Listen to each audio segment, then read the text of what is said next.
nós agradecemos a contribuição de todos na Tribuna Basaglia e lembramos a todos que nessa semana das comemorações dos 35 anos de Basaglia no Brasil, a programação do Espaço Suricato também espera produzir emoções, alegrias e encontros e revigoramento.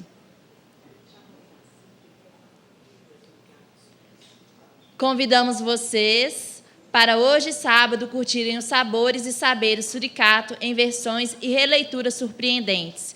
E nada melhor do que quem está dentro do Espaço Suricato para fazer esse convite, né? Então, nós vamos convidar o Iraci para estar reforçando esse convite aqui.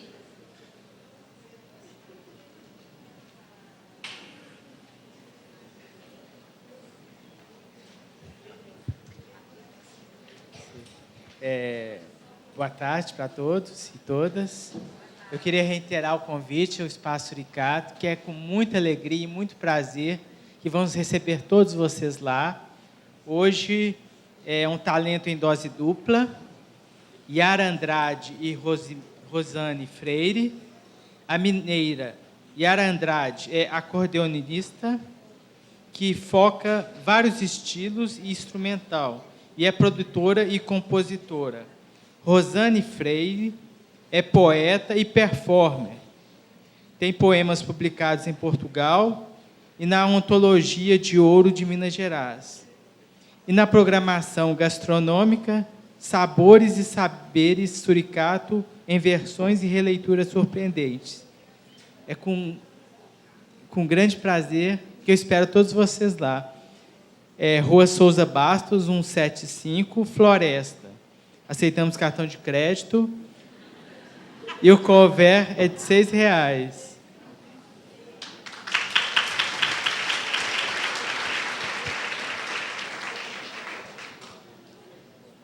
Então, para a gente iniciar a nossa última mesa de trabalho desse seminário, convidamos a senhora Marta Elizabeth de Souza, psicóloga, coordenadora do Fórum Mineiro de Saúde Mental, para coordenar a mesa. Essa foi a nossa invenção. O doente não é apenas um doente, mas um homem com todas as suas necessidades.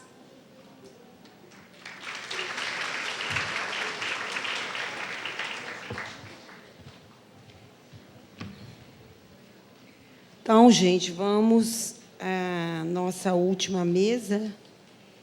E antes eu gostaria de reiterar, não sei se eu falei aqui, mas é claro que o nosso agradecimento profundo a todos os usuários dos centros de convivência, do serviço, que fizeram essa exposição, todo o trabalho do Bazar, o trabalho da Suricato, os monitores dos centros de convivência, que foram maravilhosos também.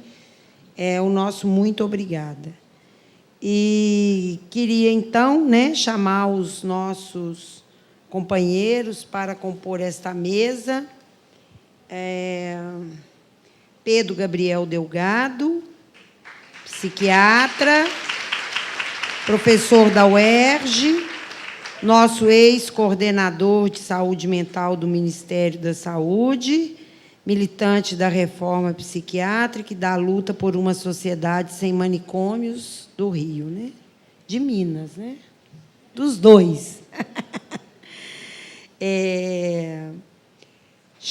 Chamar também a nossa querida companheira Rose Silva, psicóloga, técnica da equipe do PAI-PJ, do Tribunal de Justiça de Minas Gerais, militante do Fórum Mineiro de Saúde Mental, mestranda da Faculdade de Medicina da UFMG.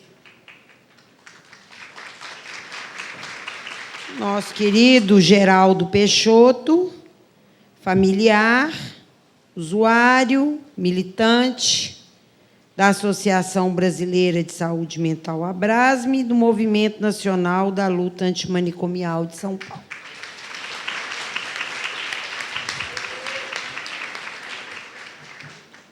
A Emília de Oliveira Marques, nossa querida companheira Emília, representante dos usuários, tesoureira da Associação dos Usuários do Serviço de Saúde Mental de Minas Gerais, a Suzan, e subcoordenadora do Fórum Mineiro de Saúde Mental.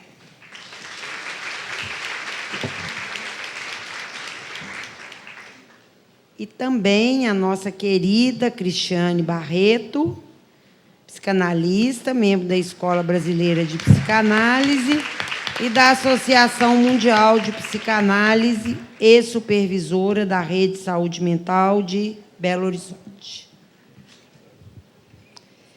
Vou passar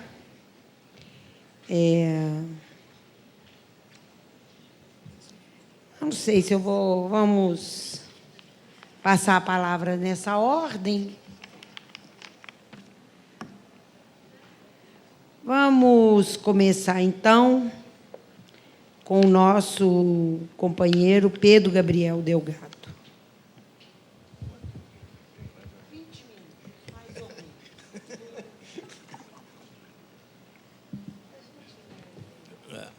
Então, boa tarde a todas as pessoas aqui presentes.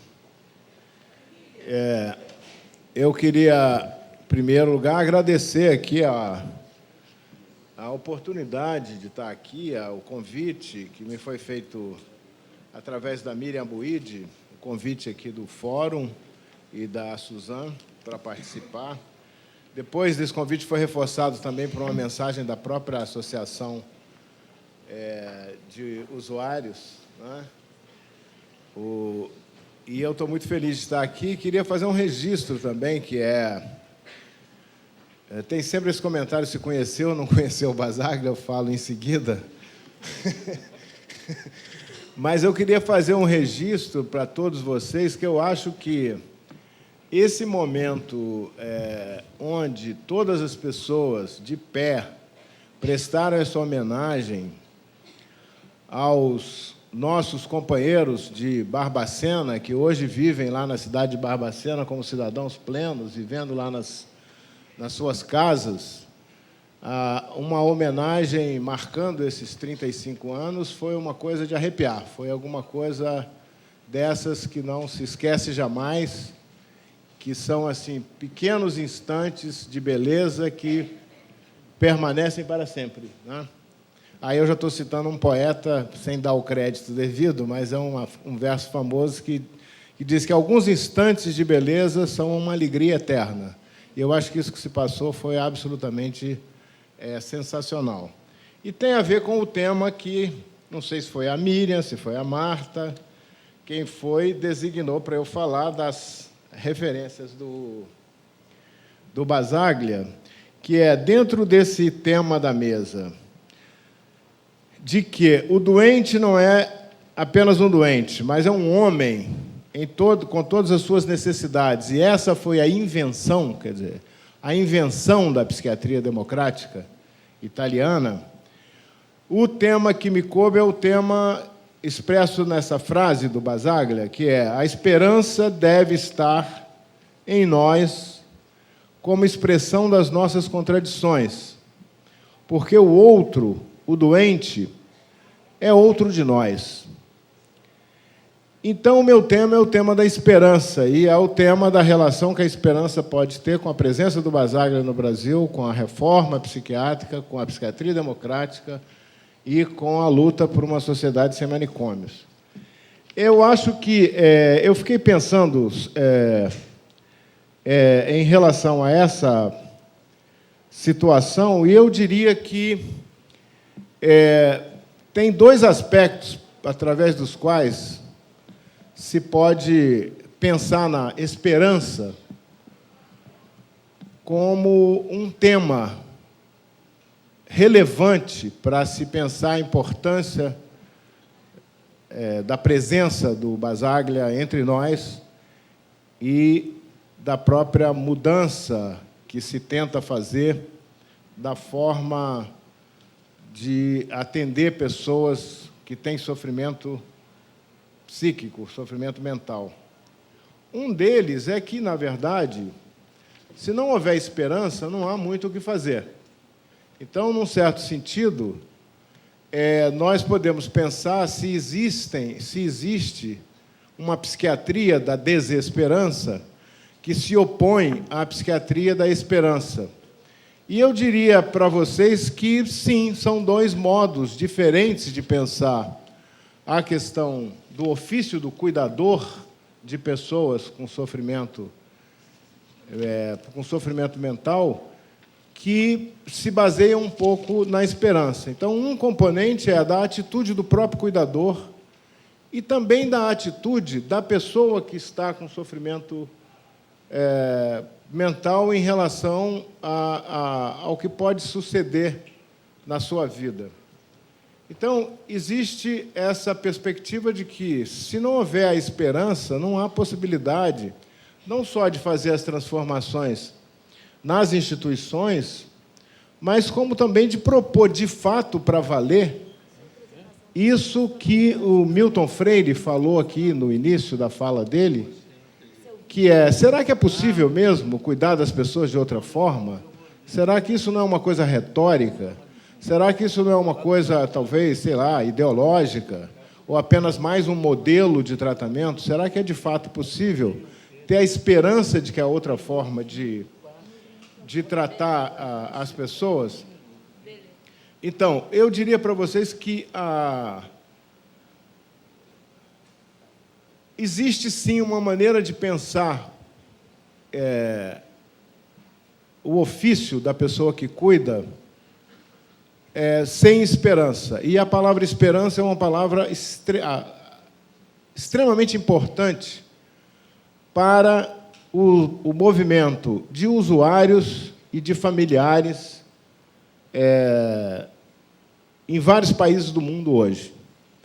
As pessoas que se interessam pela discussão do que se chama de recovery no campo da saúde mental, ou restabelecimento, ou recuperação, vão verificar que esses movimentos, que nasceram de movimentos de pessoas que se designavam como survivors, como sobreviventes da psiquiatria, eles consideram a primeira condição essencial para se constituir um movimento que possa fazer frente à psiquiatria institucional, à psiquiatria dos manicômios, o componente da esperança. Eles usam a palavra esperança. Eles consideram que, sem a esperança, não é possível se constituir um movimento de sobreviventes. Quem quiser saber um pouco mais sobre isso, procure ver em recovery, restabelecimento, e coloque a palavra também esperança, ou a palavra hope, em inglês, que vocês verão que, na verdade, faz parte da discussão desses movimentos, a ideia de que é preciso ter esperança. Recentemente, para fazer um comentário sobre isso, mas vocês podem dizer assim, mas existem pessoas que cuidam de pacientes com problemas mentais e não têm esperança de que eles vão melhorar? Eu diria que há um forte texto de desesperança na psiquiatria tradicional, no texto psiquiátrico tradicional.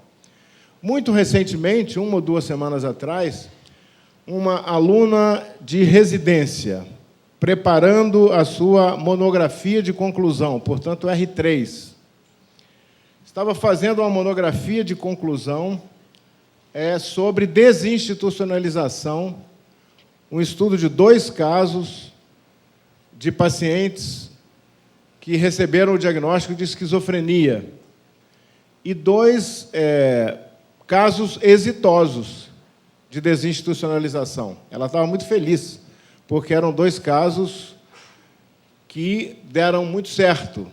E ela estava fazendo uma discussão que era o seu projeto para discutir o tema, que era a deterioração esquizofrênica e a desinstitucionalização. Aí eu disse para ela, você acha que esse conceito de deterioração esquizofrênica vai te ajudar a contar bem uma história que deu certo? Uma história que deu certo de 2 pessoas que estão vivendo bem, uma delas vivendo, aliás, num trabalho também de economia solidária muito bem sucedido há 2 anos, saiu completamente das internações, está se reconstituindo uma certa rede social, e ela, por conta da formação que é dada aos próprios profissionais no campo da psiquiatria clínica, precisava fazer uma discussão desse sucesso, desse bom resultado, dialogando com o conceito de deterioração. Então, na verdade, ela precisou ler toda uma desconstrução do conceito de deterioração, feito no interior da própria psiquiatria, porque há uma psiquiatria que coloca em discussão esses conceitos da psiquiatria pessimista, e eu acho que quando o Franco Basaglia usa repetidas vezes a expressão do Gramsci, o otimismo da prática contra o pessimismo da razão, ele também está falando desse pessimismo da razão psicopatológica, dessa razão psicopatológica que pensa em coisas que vão sempre caminhar para uma deterioração, para um fim extremamente funesto. Então, acho que tem um componente também de forma, não só da forma de lidar com o problema, mas também de modelo de conhecimento sobre a questão da doença mental. Então, a nossa invenção, como diz o Basaglia, é uma invenção simples. Apenas passamos a dizer que o doente não é apenas o doente, não é a doença, é um ser humano que precisa de ajuda. Mas isso significa também sustentar uma invenção que é a desconstrução de um certo saber sobre a loucura, sobre as práticas terapêuticas, que vão fazer com que as pessoas possam ter, de fato, a esperança de construir o lugar social para as pessoas chamadas loucas. Eu acho que essa questão está em jogo hoje. Ela está em jogo hoje no nosso campo. Aí, em vez de falar só dos 35 anos do Basaglia, eu estou um pouco tomado pelo que está se passando hoje. Acho que tem uma questão colocada para todos nós como desafio, que é uma questão basagliana, que é da formação das pessoas que trabalham com o campo da saúde mental, que é o caminho a se desenvolverem, é o caminho a seguirem para poder, de fato, enfrentar todas essas dificuldades que foram relatadas aqui. Porque a força será tirada do usuário, do seu familiar e do cuidador, de nós cuidadores. Se não houver esperança, não haverá essa força. E essa esperança, ela tem que ser uma espécie de posição ética diante do que você vai fazer no campo da saúde mental. Então, eu queria insistir que, na verdade, esse tema da esperança, que aparece, como eu disse para vocês, nesses movimentos de familiares e de usuários, os movimentos do recovery, que o Geraldo aqui conhece, eles escrevem muito sobre a questão da esperança. Como fazer com que pessoas que têm situações de vida muito comprometidas pelo sofrimento possam manter a esperança e possam fazer, na verdade, com que os seus cuidadores também mantenham a esperança na sua recuperação.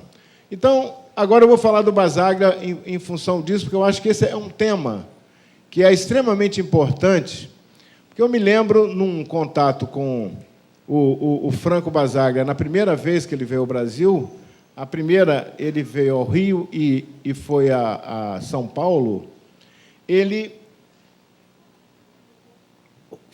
veio para um congresso de psicanálise, mas também participou de várias atividades para as quais ele foi convidado, e numa reunião com profissionais, jovens profissionais, num auditório do sindicato no Rio, uma também jovem profissional perguntou ao Basaglia o que ele achava do fato de que, se fossem se constituir, estamos em 78, se fossem se constituir serviços comunitários de saúde mental, se esses serviços comunitários de saúde mental não iam acabar por reproduzir as instituições que, afinal de contas, são as instituições que impõem um certo saber sobre a loucura, que são normativas, se aquilo não reproduziria a normatividade.